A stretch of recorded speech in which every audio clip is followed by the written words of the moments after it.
So good afternoon, everyone. This is Audrey Russo, President and CEO of the Pittsburgh Technology Council, and I am very thrilled to be here along with Shelby Mastovich.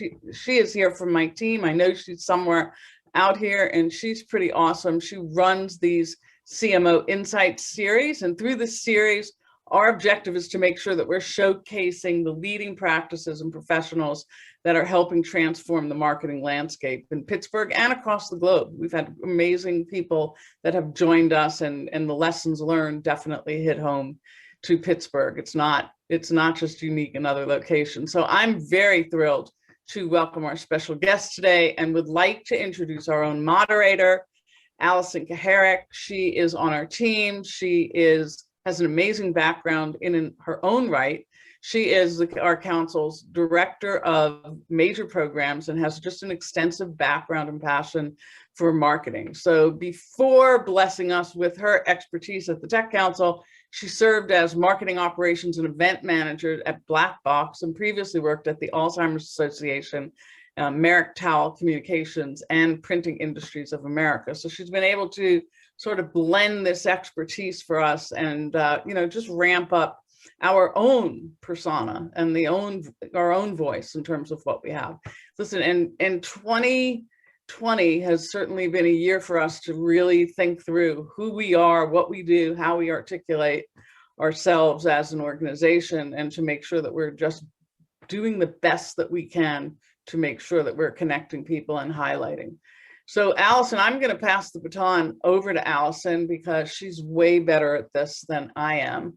And she has a great sense of humor. She's worked integrally with Shelby on all this work. So we're pretty excited to have her as the moderator. And she keeps us on our toes in terms of thinking about our own branding.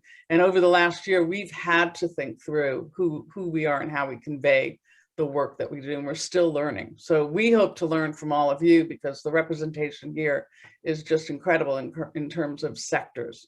So each and every one of the people that you're going to get a chance to hear from, I'm sure, will be bringing some nuggets of some pure gold that we can take with ourselves. So, from entrepreneurs to, higher ed to people who are providing services, you're going to hear from a great crowd today. So Allison, I'm passing the baton to you. I am going to still be here. I'm going to go on mute, and I might take my picture off just because I have some animals in the background that might need my attention. But I want to thank everyone for joining us today and for being a part of this panel. Thank you, panelists. Wonderful. Thank you, Audrey. I'm happy to be here with my marketing melting pot of knowledge. Again, good afternoon to all of our attendees, and thank you for being with us for today's CMO Insights B2C Marketing virtual event. So you know what to expect over the next hour or so. We have quite the impressive lineup of panelists, and we're going to start with introductions, followed by some conversation starting questions, and we'll let it flow from there and see what happens. So if you want to chime in with a related question or want some clarification on any topic, we want to hear from you. So send your questions to us in the chat. Our team is going to be moderating that throughout the event. Finally, as time allows at the end, don't forget to stick around for some networking after the Q&A portion. That's all from me, really. So without further ado, I'll introduce our panelists and get this show on the road. With us today, we have Caryn Stein, Chief Communications Officer at GivingTuesday, Dwayne Waite Jr., Marketing Manager at Schell Games, Gabriel Welsch, Vice President of Marketing and Communications at Duquesne University, David Atkins, Director of Marketing and Communications at Pennsylvania Cyber Charter School, and last but certainly not least, Greg Goffin, Director of Sales and Marketing at Kimpton Hotel Monaco, Pittsburgh. So now that you know who our lovely panelists are and what they do, we will get started right away with our first question we have. And as a reminder again, put your questions in the chat throughout the show for us. So everybody again, welcome. Let's get rolling. What are the key elements to successful B2C marketing campaigns? And maybe give an example of a successful campaign in your organization.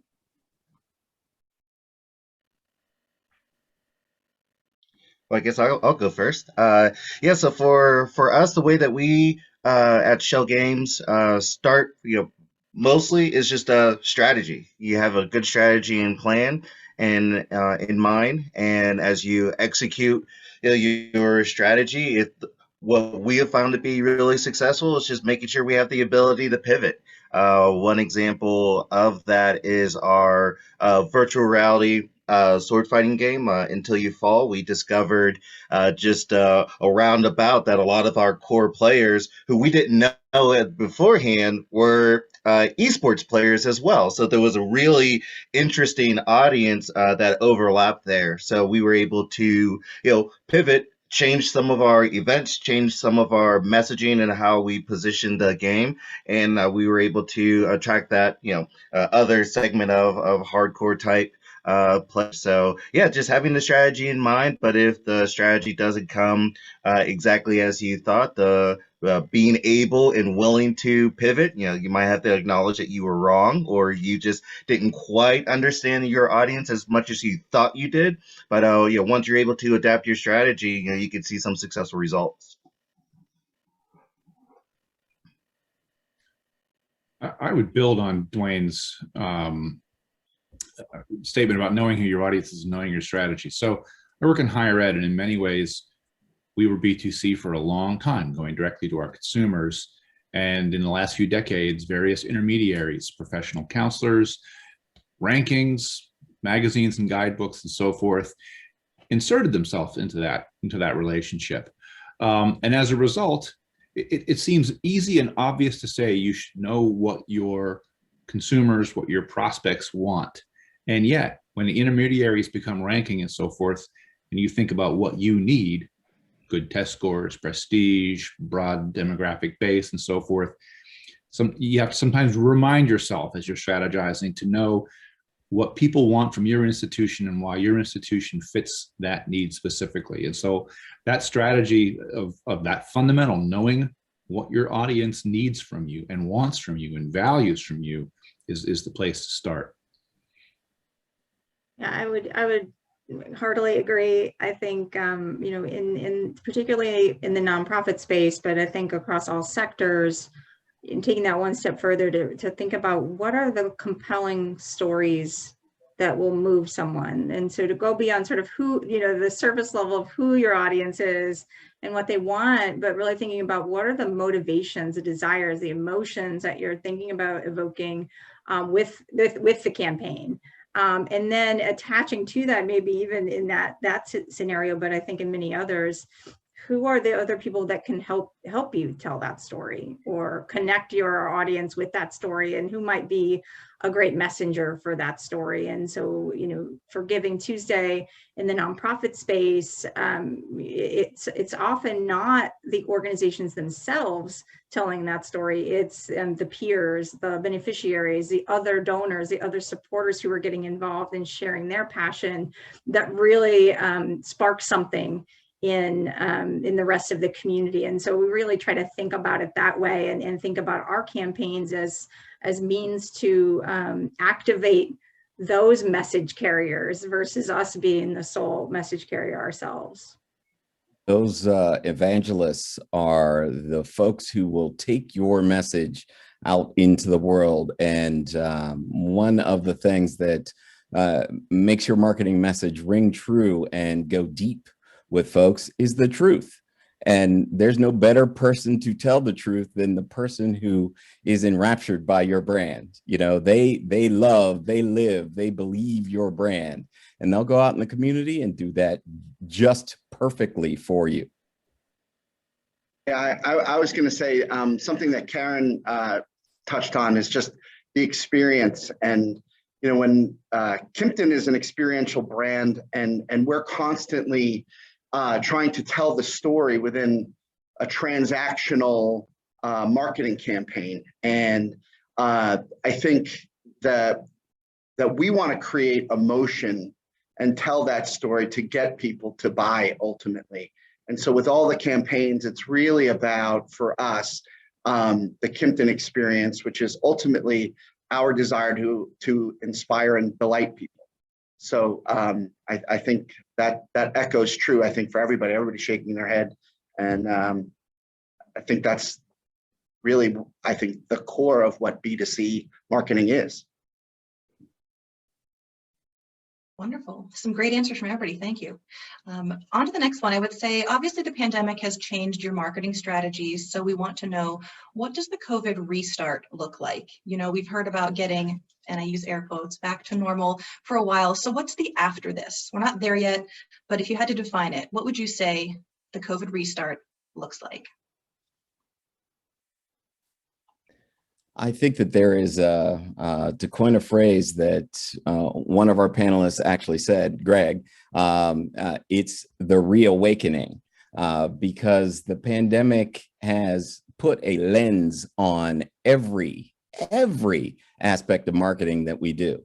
The mental process, the strategy, all of those details are reflected through that lens. So going forward, we need to think about what that impact will continue to be. And that is little by little, we're starting to open our doors and make sure that in my particular world, the K through 12 kids are getting their education online. So we didn't have to worry about wiping down desks per se, but we have 9 regional offices all around the state of PA. We'd like to open those back up so that we can have those face-to-face encounters. The face-to-face encounters are what makes it grand for you to have that education that you can be in your socks and your jammies and get while you're at home. But then you get to hang out with friends that you've made in that electronic world in real life. That's my own and my company's own position. But if you think about it in your own company, there is a COVID lens that you have to look through every time you're about to do anything.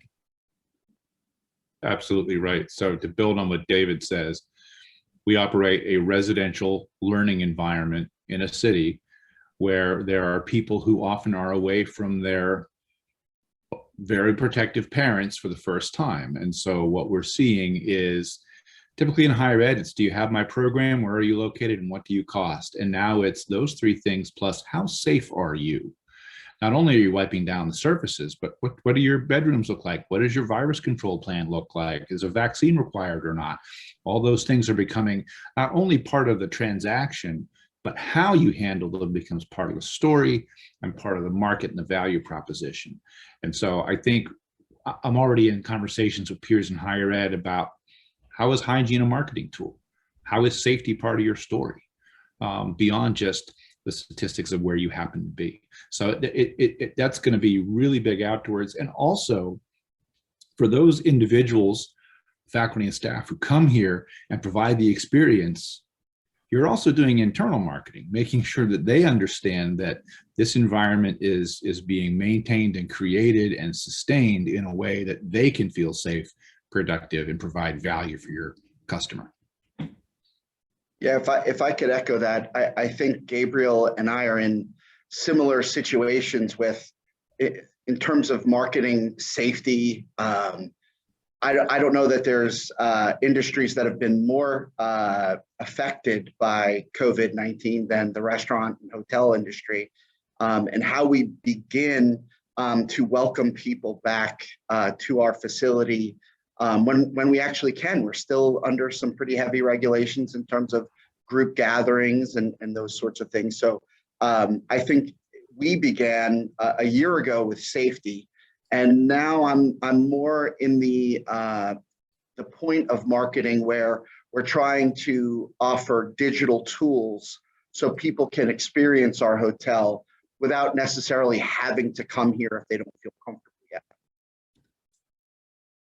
Yeah, I think it just tag along with Greg and Gabriel, that what we have really seen what a post pandemic would look like is just making sure that we continue to leverage and highlight those digital communities where we find people that are either gathering themselves or are forced to gather digitally, that we still have a story for them, that there's still a way for us to connect with them and for them to connect with others to be that catalyst to have that shared experience. So while the digital will continue, and hopefully some physical will as once the events start coming back, but just maybe making sure that the physical and digital are a more level playing field, that we're giving a decent amount of attention to all those different activities. Those are, there's a lot there, right? I think when we think about what happens in the reawakening, restart, or however you want to frame it, I think it looks fundamentally different. I think we're irrevocably changed through this experience, and we have to recognize that in our messaging, our marketing, the way we connect with our customers, the way that we talk to our partners, and really, you know, not just acknowledge it, but almost embrace it, right? We have that shared experience. It may not have been the same experience for everyone, but really kind of going back to this idea of how do you lift up the ideas of community and connection, and however that, you know, manifests itself for your brand or your goal, I think is going to be incredibly important. We saw that, you know, we use a lot of social listening in our data work, certainly to inform a lot of the things that we do. And what we saw was really interesting from a campaign perspective, and I think this will hold, I think, and actually I hope this holds true moving forward, which is typically for a campaign period, you see a lot of conversation around the tactical action of giving, which is great. We want to encourage that from a social sector perspective. But what we saw in 2020 was a little bit of a shift, getting away from the idea of campaigns and donations as a core word that was being used. And so a lot of conversation shifted to the keywords around unity, community, togetherness. And we saw that throughout the year. And I think there's just been a fundamental shift that is, we've realized, right? We've reawakened within ourselves how important that is when you don't have it, right? When you're isolated or you're feeling uncertain. And so I think there's this opportunity to come from this period and continue to integrate those things, you know, whether that's an in-person experience, a digital experience, or a hybrid experience. I think that's been a valuable lesson of learning new ways to do that. And my hope is that continues to, you know, not just continue, but to really progress and evolve.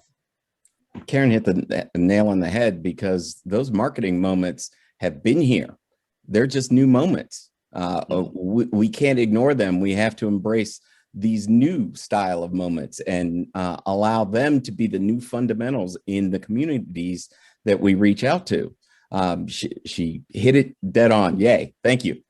Yeah, I mean, I couldn't agree more. I think it's been interesting too to see this moment where technology became what we had relied upon so heavily for us to better than. I think through that we became we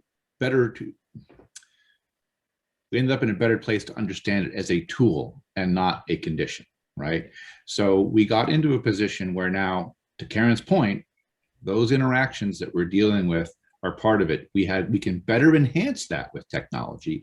We better understand what we can do with it and what we can gain from it. And this is germane. This is the Technology Council here, but I think that it positions it as a tool more forcefully than always an experience, I think, in the way we think about it. Mm-hmm. Yeah. Great responses. So I think it's safe to say we've gone from, you know, marketing during early pandemic of answering safety questions, answering protocol questions, to information-based marketing of what's happening next, what's happening now, to what we're kind of talking about now is community impacting marketing, right? So Caryn, I think you spoke a lot, mostly about that, but anything else to say about, you know, the way your community or your plans have shifted into this now true community impacting marketing? I can share a little bit more about this, and I'm curious to hear the other panelists, but our approach has always been kind of a different one, from not a top-down marketing approach, but really thinking about how can that approach be designed by and of the community. And so we've really focused on ways to create tools and assets that the community and all of our affiliates can take and use in whatever form or fashion they want. That's sort of not the typical branding that you might hear, but in our case, it works, right? Because it gives people that ownership over how they share that message and what is so appealing about that campaign or that day for them. And so that's kind of the blend for us between community and technology, is really being able to use the technology as an enabler the community kind of taking and running with those messages. And so we anticipate that will continue. We think that opened up a lot of doors for particularly the nonprofits that we see and the associations and partners and other grassroots leaders that we've seen. If you think about 2020 as a year of movements, I think there are a lot of important lessons to be learned from that, and really heed. And so I think it's just how do you, depending on your brand, how do you balance that? And I'd be curious to hear how some of my fellow panelists think about that, from their perspective. I think we all use our technology to listen, to measure, and to weigh our next choices. I hate to say it, sometimes we get all caught up in the research, and even worse than that, we get caught up in me search, where, oh, I don't like that, so I don't want to do that. But at the end of the day, we have to do the thing that our audience wants us to do, needs for us to do, where our community needs for us to be. So we show that we are there for them. All of the data in the world can be cut and shaped to be whatever we need for it to be. But if we objectively simply listen and then find a way to share our simple truth, then we will make that connection and our community will grow. Now, all the big, beautiful stuff that our learned panel knows how to do will flow nicely behind facts that are honest and simple. But if you are trying to force it through me search or force it through chopped up research, yeah, it's going to fail. It's so funny you say that. I'm in mind of a friend of mine who is a marketing professional who works at Drexel, who said once, don't let the analytics get in the way of a good story. Yeah. Right, because we all know that if we go beyond a certain number of seconds on YouTube, we're not going to get our message out and da-da-da-da-da, unless that message is important. And this was a great technology moment for my institution at the beginning of the pandemic, when people were moving out over 2 days, people were scared, they didn't know what was going on. We had a priest run around town and write, be kind, be brave, have faith. I forget what the other one was, in chalk on the sidewalks. And one of our designers, it felt true to her. She went and took pictures of it and made a video montage and just put it out on social on her own. And it broke every rule, right? It looked very lo-fi. It was too long. The pacing and the music didn't quite match up, but it was a juggernaut. It went huge. We turned it into a TV commercial. And I know that our TV commercial, Huffman Murtaugh, who helps us, is on the phone here. Thank you for that. And but it was true, even though it broke all the rules, and it gave our audience what they thought they knew about Duquesne. Because it was true. Because it was true. Had we watched the data, had we followed best practices, air quotes, we would have never done it. Mm-hmm. Go ahead, Allison. No, you're good. No, I was just going to say, no, just getting the community involved and having and embracing them in your marketing activities is just so true. For example, for us, I don't know how many people are familiar with Discord, but Discord is a great place for finding communities of gamers and players, and not necessarily are they in there talking about the games they play all the time, but it's a like-minded community that we can go into and give them things to either talk about or embrace. And it's just we've seen the trend of just embracing the community and having them run with it, and then we can just like what the Duquesne team did, we can pick what the community is holding on to. It's like, oh no, this is true for us, for the brand. This is what we're trying to get across. So it's fantastic.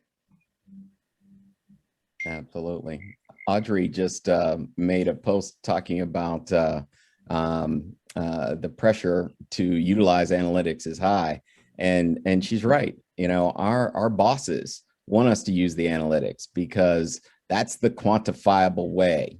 That's the rock solid proof. I need the proof. Sometimes it's not about the proof, it's about the feeling. Yeah, it's hard. Sometimes it's hard to quantify. Well, it goes both ways, right? Because it's hard to quantify a good story, but you can get good results from a good story, you know? Yes. So And then prove through that data that it was a good story. exactly. Yeah. Yeah. My head's spinning now. I was actually doing, yeah, I was doing something just yesterday, and it's so funny because as I was saying before, we're trying to create these different stories as people are using our website to really get people to understand what Kimpton is. And so I created a number of wedding pages within our right in the front of our site. And I pulled a bunch of Google Analytics, and they all keep just going back to the real weddings page that I have, which are stories about real brides and grooms. So, you know, it's interesting, but I try to sort of steer them in a different direction, and they keep going back to the real story, which is great. As long as they're on the website, that makes me happy. Well, it's just like you can build a dam to hold water, but eventually the water's going to win. Yeah. And, you know, given that your brand, Greg, you know, Kimpton Hotel is an experience. Mm-hmm. You need to go to one and have the wine happy hour and see the art on the walls in order to understand its value. So those stories help make your hotel experience reality. We at PA Cyber did, and it's an ongoing campaign right now, I Am PA Cyber, where we have students talk about why they're PA Cyber students. And our next set of commercials, that flight is just about to start. It showcases real people shot just like we're looking at one another right now, talking about why they're a PA Cyber student. The beauty of that is that as soon as you see that, you see the reality of why these people are happy about being a student with PA Cyber. I can't beat that. I can't quantify that. So we put a bunch of them together, we recut them, we show them this way, we show them that way, and people can connect there. That's nice. At the risk of dragging this on, I'll add one more bit. At my previous institution was a small liberal arts college, Juniata College in rural central Pennsylvania. And similar thing, because as I mentioned earlier, there was an intermediaries that came into the higher ed, world, the counselors, the rankings and all that. We try to get counselors. Every college in the US sends their shiniest, prettiest new building, usually LEED certified, on a poster to these counselors. Nobody knows what the building is. They don't care. They don't put it up. But they care who their students are. And so it was a small enough place that we could take a digital photo of every student that came in, ask them why they chose that college. We had variable data printing, all those cool technology tools. We were able to arrange it. So we took the student's quote about why they chose Juniata. We took their picture, we made a poster, rolled it up in a tube and sent it to the guidance counselor. Those posters got hung up in those offices. In one extremely memorable guidance counselor visit, they had a poster from 2010, 2011, and then they made the same, a white one, the same size, blank, and said, who's next for 2012? So that's the kind of powerful, truth-based, to David's point, using your constituency, using the tools and sharing that truth. So thanks for that, David. Absolutely.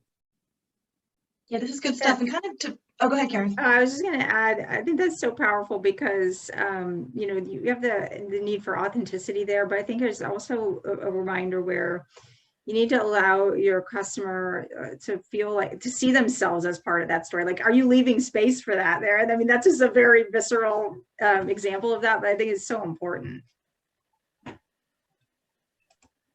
You guys were already talking about it, so I kind of wanted to jump in with one of these supplementary questions, which is, what advice do you have for creating content that's meaningful and effective? Again, you're already kind of doing it, but with these little one-offs, you're hearing success. What could you tell people, advice for create this meaningful content? Get out of your office. Mm-hmm. Love that. Just yesterday, which means it's hard to get out of your office these days, but just yesterday I had to go on campus for a thing, and said, I think I told you before the call, it's the first time I got to wear one of those plastic face masks because you had to be able to see each other's faces. But the things that you observe, you can't get any other way. And even if it's just a walk, maybe you can't go to a meeting, maybe you can't see another person, but we started talking about, we didn't do it, but a game about, can you guess who this is? Because when you only see 40% of their face, because you would see somebody in real life, it felt so visceral and real, but you weren't sure, like, is that Bob or is that Jim? So anyway, just get out of your office, get those details, get those sensory details. What does it smell like in your place today? What does it sound like? Those kinds of things. It'll lead you to content that resonates and is meaningful. Agreed. I was going to say, be bold and try new things, and don't be afraid to fail. I mean, not every idea is great. It sounded great when I thought of it, but you work through things, and particularly with the pandemic, there was so much unknown, and you're trying to talk to an audience that may not be able to come back at a certain time or whatever. So we just kept trying and just kept listening to try and understand what people wanted. I think that's really important. Just the idea of continuing to try. I think there was a moment last year where we all kind of got frozen, and you saw kind of a lull, a gap. People weren't sure what to do. And what we've seen in the nonprofit space in particular, but I imagine this holds true across all sectors, which is the people that continued, even if they didn't quite get it right, or even if they didn't, weren't quite sure of it, they definitely reaped the benefit. And I think we saw a lot of people retreat from the market, and that was not the right thing to do, particularly from a charitable donation standpoint. We knew the market was probably at its most ripe that it's ever been in the last 10 years in terms of people needing to give, wanting to feel like they're doing something, even if it's a small amount. So I think it's continuing to try, and then thinking about listening in the sense of, sometimes we go after the story, right? We go after the story, like, let's set up an interview, let's set up a shoot, let's set up a this. I would say the other option, and I think sometimes brings out richer content, is listening to conversations that are happening. Like, invite people to talk to each other and listen to that conversation and see how real that is, versus feeling like maybe you're getting a little too scripted. And I think sometimes that really draws out some of the richness and authenticity that will serve you well. Yeah, Caryn, I was just about, thank you for bringing that up, because I was going to say, like, for us, it's giving people the opportunity, like giving them platforms, giving them places to share their messages. So whether it's us working with content creators and their fans, like, oh my gosh, they're playing this game, I love this game, and then you see in the chat how they play, how much they like it, and it's like, oh, you do that too. Then they start sharing tricks and things like that. So just giving, if we give our communities the tools to share their message, they can attract people in ways that we just didn't think of. Absolutely. Humans crave interaction, and we spent a year not interacting, and it's awful. So even these sorts of meetings where, Tech Council was kind enough to get us together and allow us to riff with one another, that feeds us, because our intellect craves nuance. And with the nuance, then we can build new things. So seeing and smelling and interacting and feeling new things allows us to build better things. So going back to the very original question, what can we do? Well, we can listen, we can get up, get out, go, and we can interact. Yep. Love that. I just, it's funny, Audrey just posted, she misses these kinds of interactions. And I have to say, being somebody that hosts people for a living, to have meetings and to have interactions, I certainly never thought, I didn't think it would happen necessarily as quickly, that we would all be doing these Zoom calls and having all of these virtual meetings. And I was a little bit worried about my industry. But one thing I can tell you is people are dying to come back and be together. So it's kind of an interesting thing that as we progress here, the wanting to be together is alive and well, and I'm personally grateful for that. But it's interesting to think of that nowadays. I mean, to be totally crass about it from a marketing standpoint too, right? this is your bread and butter now. You know, people crave, you want, so it's how are we connecting? How are we telling the stories about, how are we creating opportunities for that emotional connection to become re-enlivened? And so thinking about the stories or the events or how we walk into this new time, that's got to be there. Good stuff. Greg, you made an interesting transition point for us there when you talked about, you know, people are dying to come back. They're dying to see what your place looks like, what is in place to keep them safe. So let's move into this question of how does technology help you? How does technology play a role in your work? You know, what tools you're using to learn about your consumers to get them back or to gain insight from this consumer data? Gosh, I mean, that's a very broad question. And we use so many, well, we have B2B, we have B2C, and we have, I mean, we're talking to so many different industries. And I've always found it interesting that in a hotel, I kind of learn a lot about a little bit about everybody's business and how they do business and how they create experiences. And I would say for me, I just created a beautiful virtual tour that is really, I think, special in terms of how well or how easily it is for you to insert yourself into the building. So that for me is probably the newest tool, but I also think it's not necessarily unique, but it's fresh compared to what we had before, which was we wanted everybody to come here and experience, but now we can't really necessarily get that. So what's the next best thing? And I always felt that when somebody came to look at the hotel, it's the interactions between you as you're walking this space and really starting to experience the hotel, and me telling little stories about this or that really brought the relationship around. That's what makes people buy.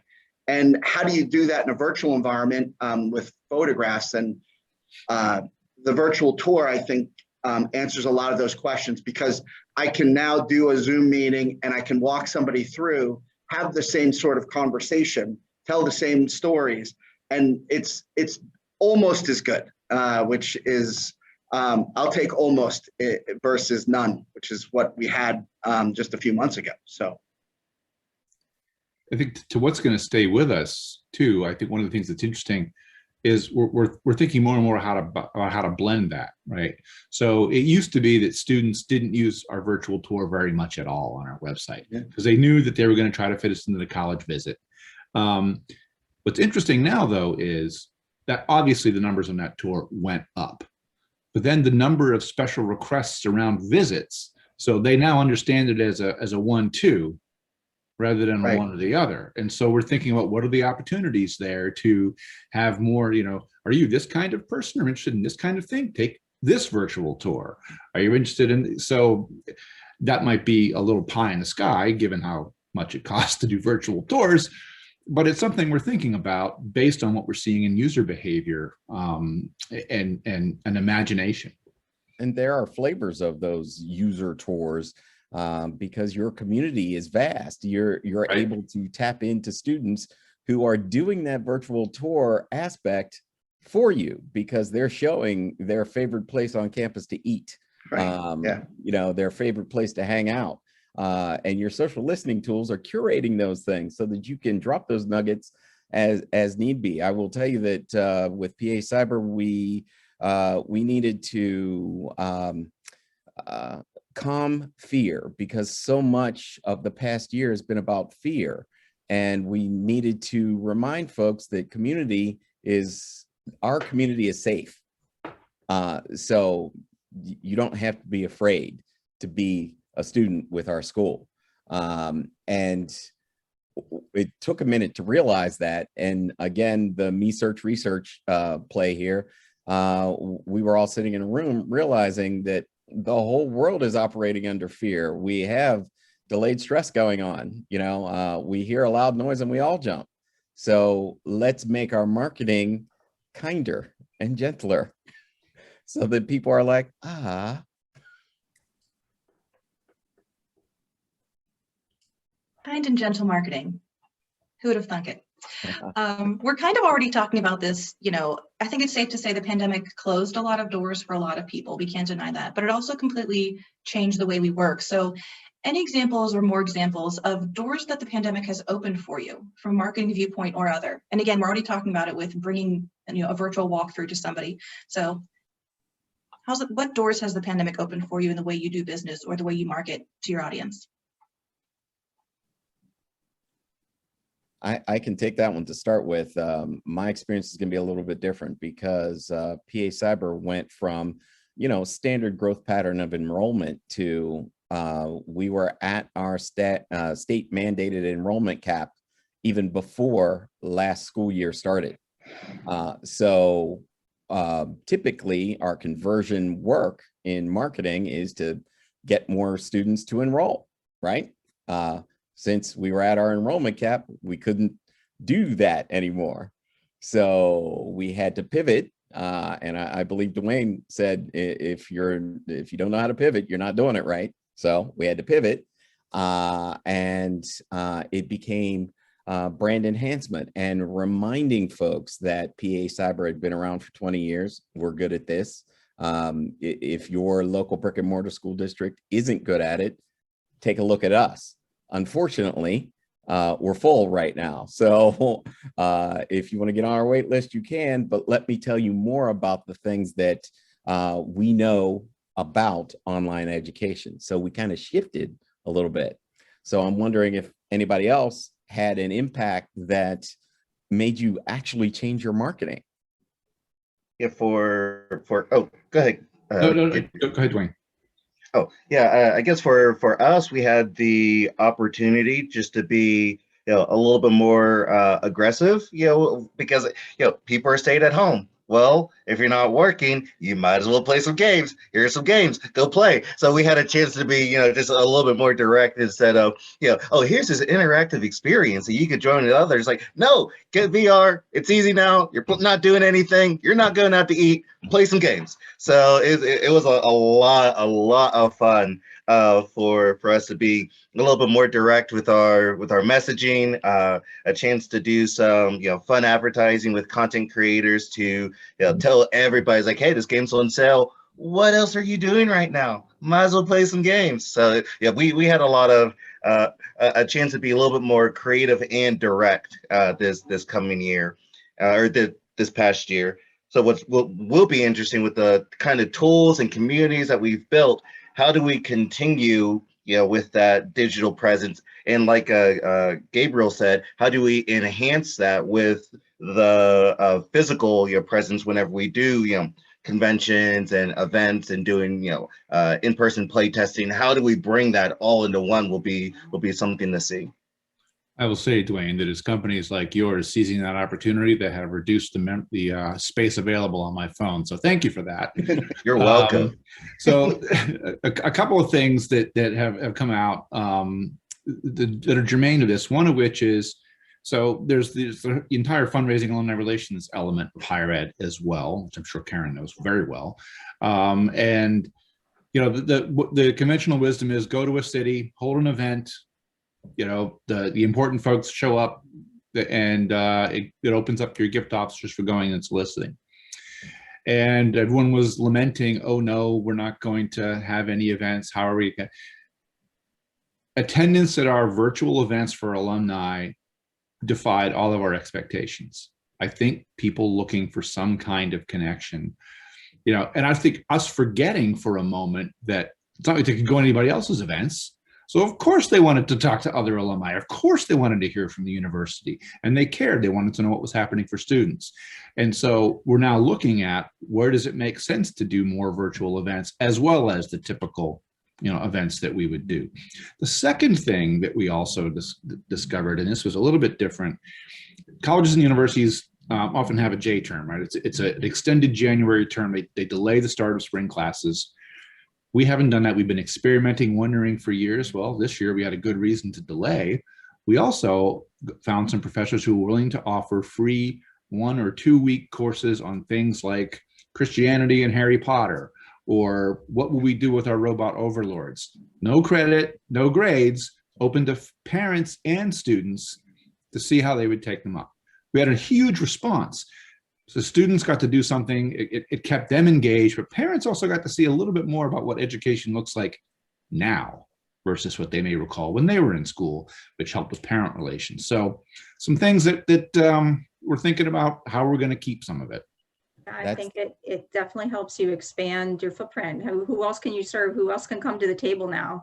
You know, Right. how do you remove those barriers? We work with a network of global leaders and of all types, and so we do have in-person events. But this past year, we were able to actually rethink that and bring more people to the table that may not have been able to join those in-person events. Invite more people than we would have normally included in that.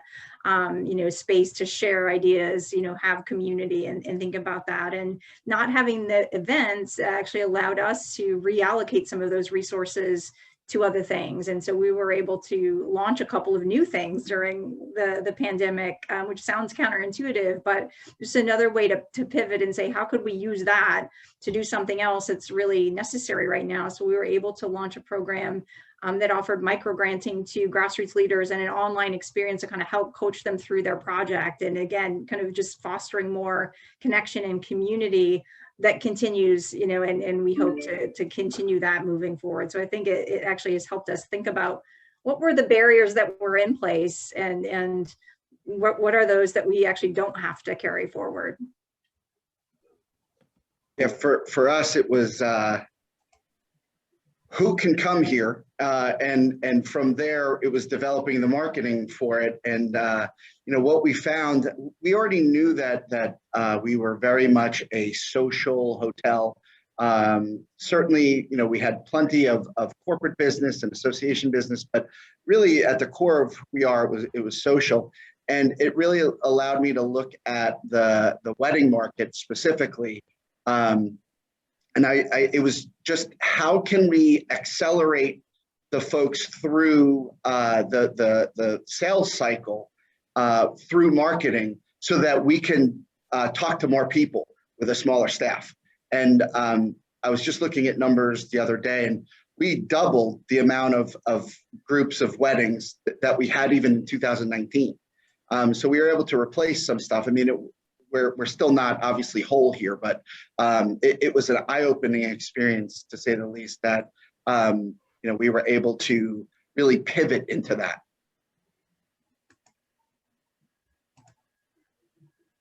Thanks. Now, my next thing here, Dwayne, you kind of touched on this, but more from a let's play games and AR, VR, and less of a marketing standpoint. So I'm going to ask from Audrey, how do you incorporate AR or VR into your marketing, if at all? Yeah, man. So yeah, we haven't really done too much AR, VR in our marketing specifically. I mean, you know, creating products is marketing, right? So if you don't have a good product, you know, people, you know, whether you know, you have good marketing or not, doesn't really matter. I know Dave, I'm a big fan of, you know, reading all the old, you know, advertising folks, and you know, David Ogilvy always said that if you had good marketing with a bad product, it's just going to fail faster. So, you know, just being able to incorporate high quality AR VR experiences is itself a good marketing tool. It just shows the quality and the immersiveness of the experiences. Now, with that being said, we do look at some, we've been looking at more virtual, you know, award or virtual worlds to advertise our games. I know there's some platforms just coming out with some really interesting interfaces for players to, you know, jump from arcade to arcade to try different games. And that's definitely, I think it was David who talked about the hybrid of physical digital events. No, it was Caryn. So to be able to have that as a experience, you know, a physical and then a virtual world that would also have, you know, just like you're hopping a conference with and playing games inside that interface, could also be a very powerful experience that we're looking at.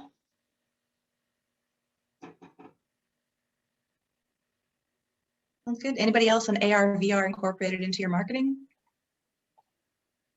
We are working on a new website, and that is always the one of those things, you know, building a new website is like giving birth to a new child.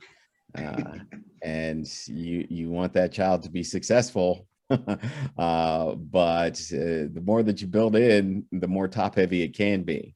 But one of the aspects, since our target market is kindergarten through 12th grade, is to have augmented reality aspects built into our 9 regional offices, so that as with the new site live, they can grab tokens in those locations and trade those tokens in for fun little tchotchkes.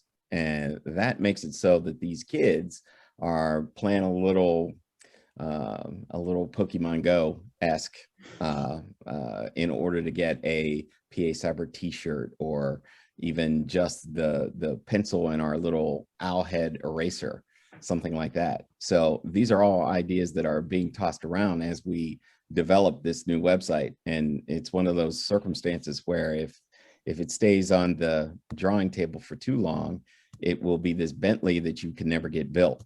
So you got to figure somewhere from Bentley down to Hoopty, you got to make a decision. Where's that going to be? So we're going to try and move in at maybe Cadillac.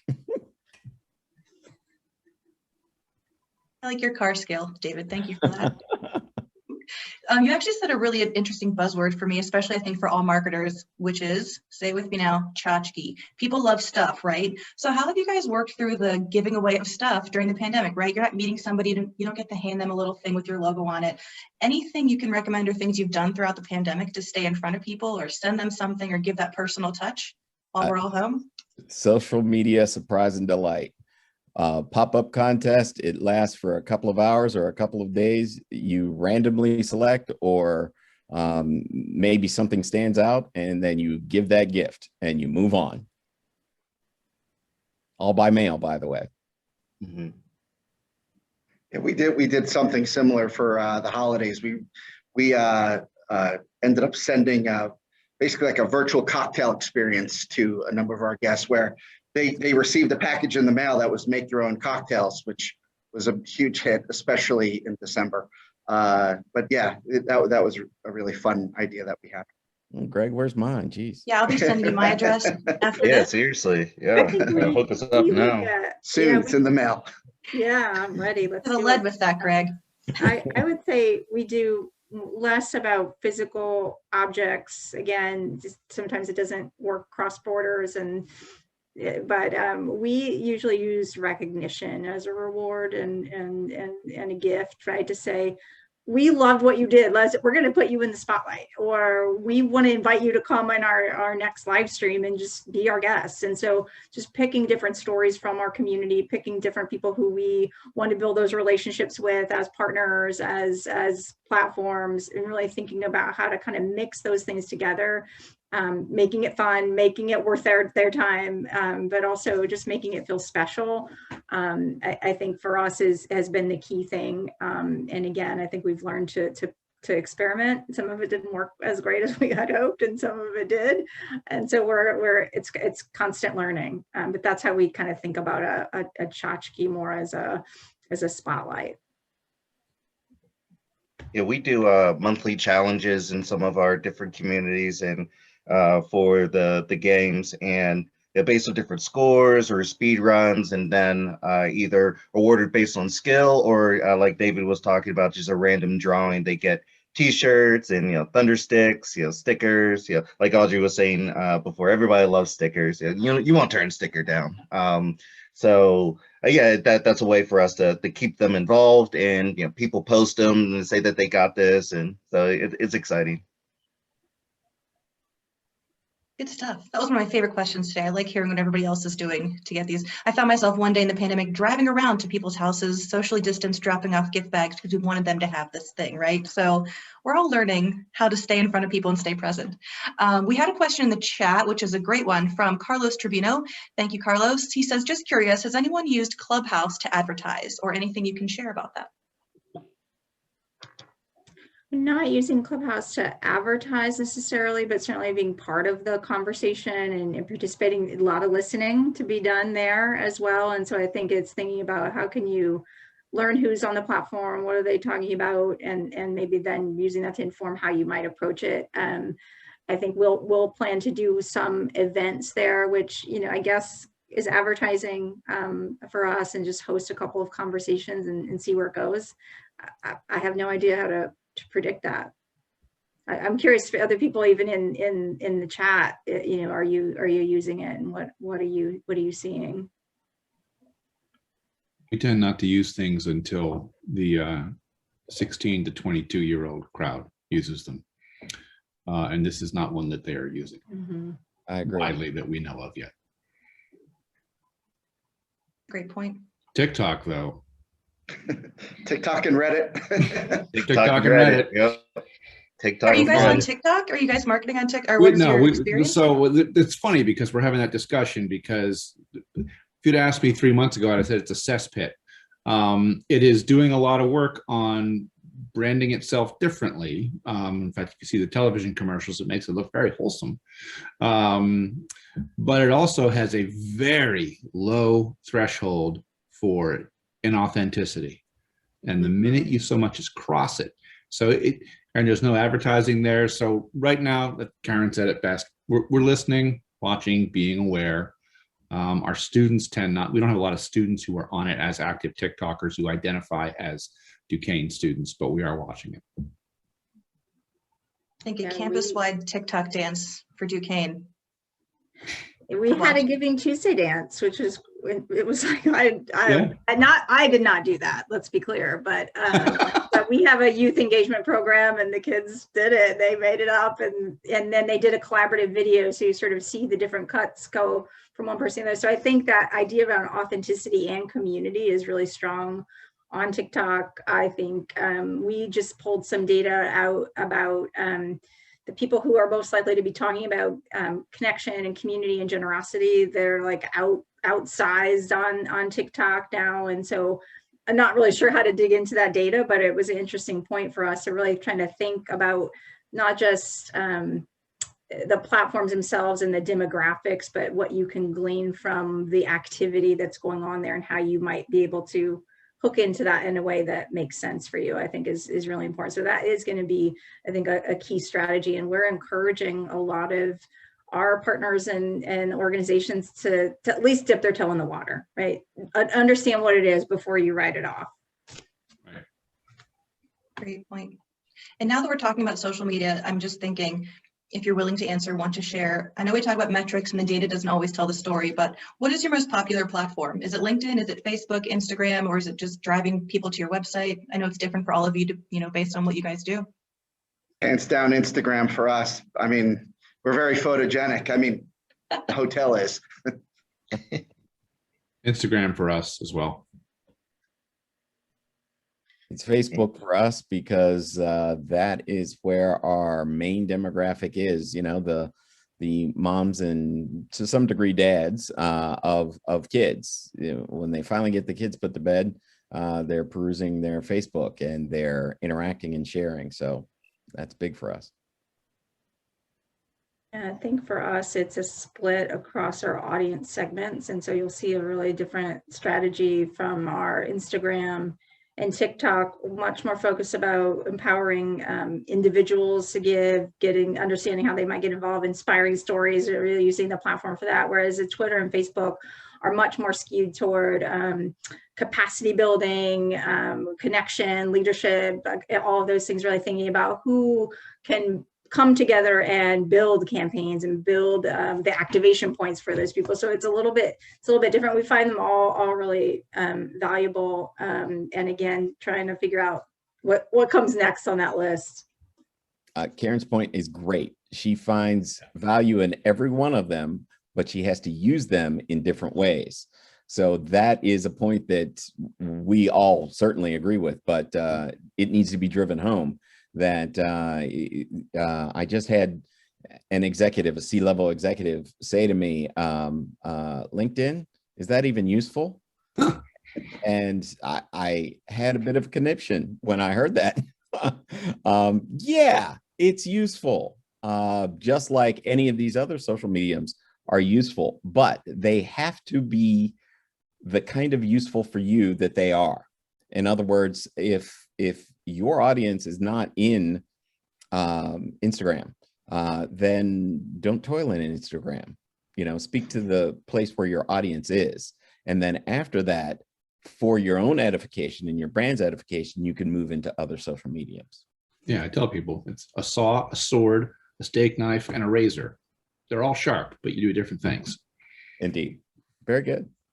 Yeah, I think for us, yeah, we do a little bit of everything depending on the type of project, but I would say our fastest growing networks would be our Discord servers for those games. And then, yeah, probably with our influencer marketing campaigns, it would be YouTube would be our highest growing social media tool. So, but then, yeah, I mean, similar to Caryn, you know, we use Facebook and Twitter for, you know, more of our educational games because we find that to be a good segment for us there. And then, yeah, Instagram for our, you know, entertainment games. Would you guys say that this is all organic, free use of the apps as they exist, or do you do some paid stuff too? And what's your success rate with those? All those apps are forcing you to pay if you actually want the heavy impact. We do lots of paid across all of them, not, you know, probably most especially across Instagram for prospecting, Facebook for influencers, parents, teachers, and so forth, LinkedIn for alumni, for positioning and you know, prioritizing things, Twitter for advertising for lead gen, Snapchat to the extent that we can. So yeah, and David's right, they've all monetized. So you know, it's pay to play. You have to be you have to pay to be seen. Yeah. Yep. Even if you engage with a good influencer, you still need to spend some money to boost the action of that influencer so that it can be seen and it can have some level of organic life and love as well. Yep. So I'm going to make one. I'm just going to make one quick point because I think I'm the outlier here. We don't do much paid for our particular use because it's, I think, a different use case. But we tend to do encourage our nonprofit partners to think about where does it make sense to put that money down and where does it not, right? It's not just free for all, and really thinking strategically about what posts are worth boosting and which aren't. But we work with just a network of people, and I think that becomes our sort of promotional network. And so I think it comes back to, again, like what's really working for you, and just doing some testing. I mean, it's so important. And now I think it's pretty easy to do a lot of opportunity to do that. But even beyond the pay to play aspect of it, just making sure you are understanding the investment that it takes to even do the organic, right? Just, to build in those costs to the content creation and how you're monitoring it and what value you can get from the analytics, because in some cases you might have to pay extra to get the right analytics out of that to understand if it's even working. So I think it goes even beyond the expense of the boosted post itself. Absolutely. And to Caryn's point, if you haven't started paying for these social media pieces, whether it's a boost or a full program, then work out your organic first. Because once you start paying the Facebook drug dealer, it is difficult to stop paying because you will see your interactions fall, unfortunately. It's the way that algorithm works against you. Well, and your competitors are paying for it.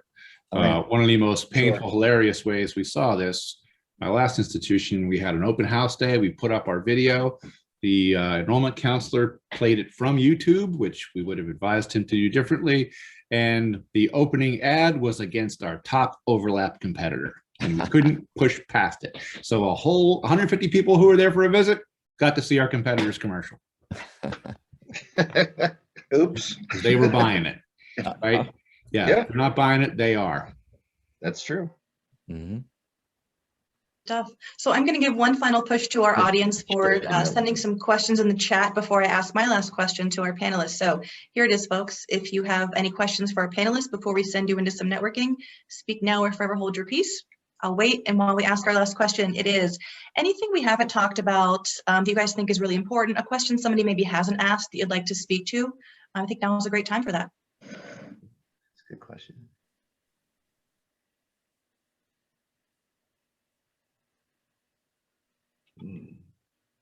Oh, yeah. So I guess one thing that we are trying to wrap our heads around in the next, coming months, whenever cookies kind of go away, what are the right ways for us? Since you guys might be a little bit different, we don't do too much first party data because we do a lot of our stores are third party. So trying for us on our marketing end, how do we switch from relying on third-party data and cookies to do a first-party approach? So that'll be new for us, and that will be, very interesting for our digital advertising activities. So, what does a customer data platform? What does that look like for us? How do we get the data from necessarily from stores that due to privacy matters might not share it with us, especially those who are overseas in different GDPR laws. So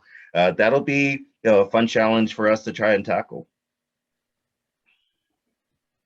Don't envy you that one. Thanks, David.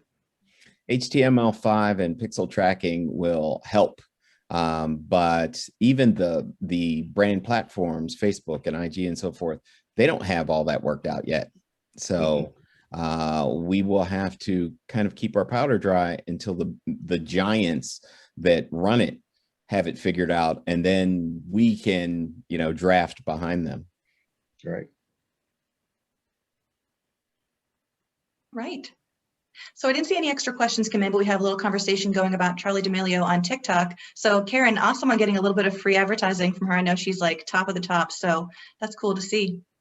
Yeah, it was, I think if you give people the moment to be able to talk about things that are important to them, you see all kinds of people, they may not be speaking directly about your thing, but they're in conjunction with what's going on, the moment you're creating, and giving them the opportunity to highlight what they care about. Again, so it's about whether you're Charli D'Amelio or someone else, it's about what is the moment that you're providing for people that they can come and say, hey, that's cool, I like this, so let's talk about this too. So I think that's the power of these platforms is, no matter who you are, you have a platform, you have an opportunity to participate in the conversation and create content. And I think that is a good lesson for all of us to sort of figure out what we can learn from them as well. Cool.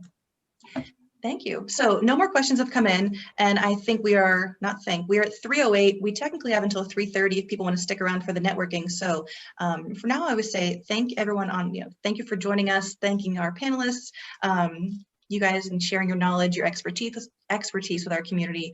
We so appreciate you. So yeah, that's it from us. We invite everyone to stay around to network. We have some time to send you into probably 2 different breakout sessions. We did put some optional extroverted icebreakers in the chat if anybody wants to use them. But yeah, if you're choosing to stick around with us, we appreciate it. Taylor will get people put into some breakout rooms momentarily, but that's it. What a great afternoon together. Thanks for having us. Yeah, thank you. Thanks. Thank you. Great, thank you.